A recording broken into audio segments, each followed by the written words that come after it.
নবীর তাবু পাহারা দিয়েছে, আমার ছেলে নাইট গার্ড ছিল। ফজরের আজান দিবে দিবে এমন সময় বাড়ি এসে ঘুমাইছে, এই জন্য ফজরের জামাতে উপস্থিত হতে পারি নাই।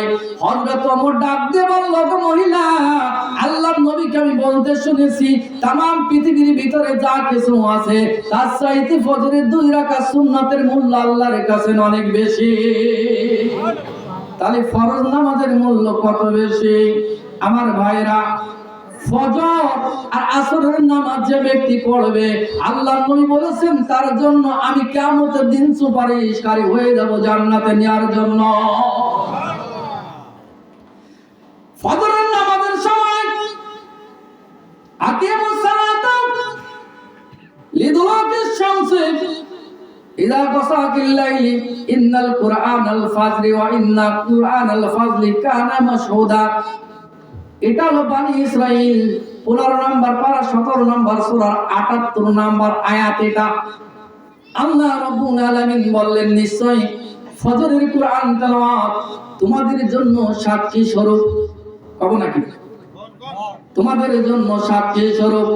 তার কারণ হলো ফেরেশতারা 2টা সময়ে পৃথিবীতে আসে, আর এই 2টা সময় হলো মানুষের অলসতার সময়। একটা হলো ফজরের সময় যে ফেরেশতাগুলো আসে, ওই ফেরেশতারা আসরের সময় চলে যায়। আসরের সময় যে ফেরেশতাগুলো আসে, ওই ফেরেশতাগুলো ফজরের সময় চলে যায়। আসরের সময় মানুষ হাট বাজারে থাকে, কাজকাম খেলাধুলায় থাকে, এটা গুরুত্বপূর্ণ একটা সময়। আর ফজরের টাইমে মানুষ ঘুমায়, এই টাইমে আরামের ঘুমটা বেশি হয়। আর এই সময় হলো ফজরের টাইম।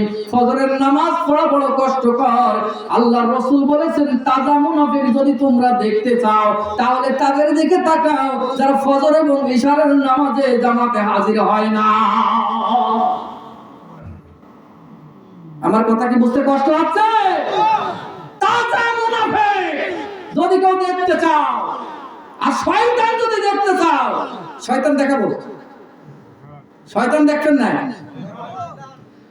ওয়াইন্নাহু লা ইয়াসুদ্দুনাকুম আনিস সাবিলি ওয়া ইয়াহসাবুনা আন্নাহুম মুহতাদুন।